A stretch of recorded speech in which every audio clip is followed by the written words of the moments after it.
The newscaster allowed himself a grin. Most mysterious. And now, over to Jim McGuffin with the weather. Going to be any more showers of owls tonight, Jim? Well, Ted, said the weatherman, I don't know about that, but it's not only the owls that have been acting oddly today. Viewers as far as Kent, Yorkshire, and Dundee have been phoning in to tell me that instead of the rain I promised yesterday, they've had a downpour of shooting stars. Perhaps people have been celebrating bonfire night early. It's not until next week, folks, but I can promise a wet night tonight. Mr. Dursley sat frozen in his armchair. Shooting stars all over Britain, owls flying by daylight, mysterious people in cloaks all over the place, and a whisper about the Potters. Mrs. Dursley came into the living room carrying 2 cups of tea. It was no good. He'd have to say something to her. He cleared his throat nervously. Petunia, dear, you haven't heard from your sister lately, have you? As he had expected, Mrs. Dursley looked shocked and angry. After all, they normally pretended she didn't have a sister. No, she said sharply. Why? Funny stuff on the news, Mr. Dursley mumbled. Owls, shooting stars, and there were a lot of funny looking people in town today. So? Snapped Mrs. Dursley. Well, I just thought maybe it was something to do with, you know, her crowd. Mrs. Dursley sipped her tea through pursed lips. Mr. Dursley wondered whether he dared tell her he'd heard the name Potter. He decided he didn't dare. Instead, he said, as casually as he could, their son. He'd be about Dudley's age now, wouldn't he? I suppose so, said Mrs. Dursley stiffly. What's his name again? Howard, isn't it? Harry. Nasty, common name, if you ask me. Oh, yes, said Mr. Dursley, his heart sinking horribly.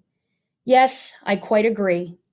He didn't say another word on the subject as they went upstairs to bed. While Mrs. Dursley was in the bathroom, Mr. Dursley crept to the bedroom window and peered down into the front garden. The cat was still there. It was staring down Privy Drive as though it were waiting for something. Was he imagining things? Could all this have anything to do with the Potters? If it did, if it got out that they were related to a pair of, well, he didn't think he could bear it. The Dursleys got into bed. Mrs. Dursley fell asleep quickly, but Mr. Dursley lay awake, turning it all over in his mind. His last comforting thought before he fell asleep was that even if the Potters were involved, there was no reason for them to come near him and Mrs. Dursley.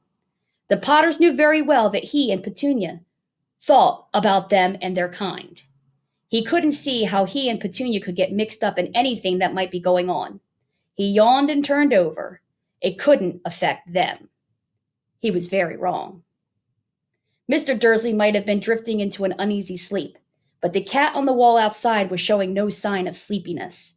It was sitting as still as a statue, its eyes fixed unblinkingly on the far corner of Privy Drive. It didn't so much as quiver when a car door slammed on the next street, nor when 2 owls swooped overhead. In fact, it was nearly midnight before the cat moved at all. A man appeared on the corner the cat had been watching, appeared so suddenly and silently, you'd have thought he'd just popped out of the ground. The cat's tail twitched and its eyes narrowed. Nothing like this man had ever been seen on Privy Drive.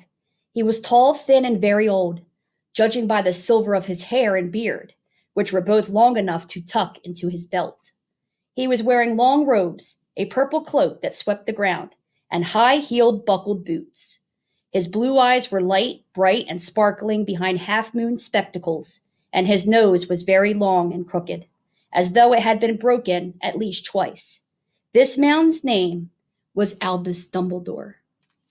Albus Dumbledore didn't seem to realize that he had just arrived in a street where everything from his name to his boots was unwelcomed.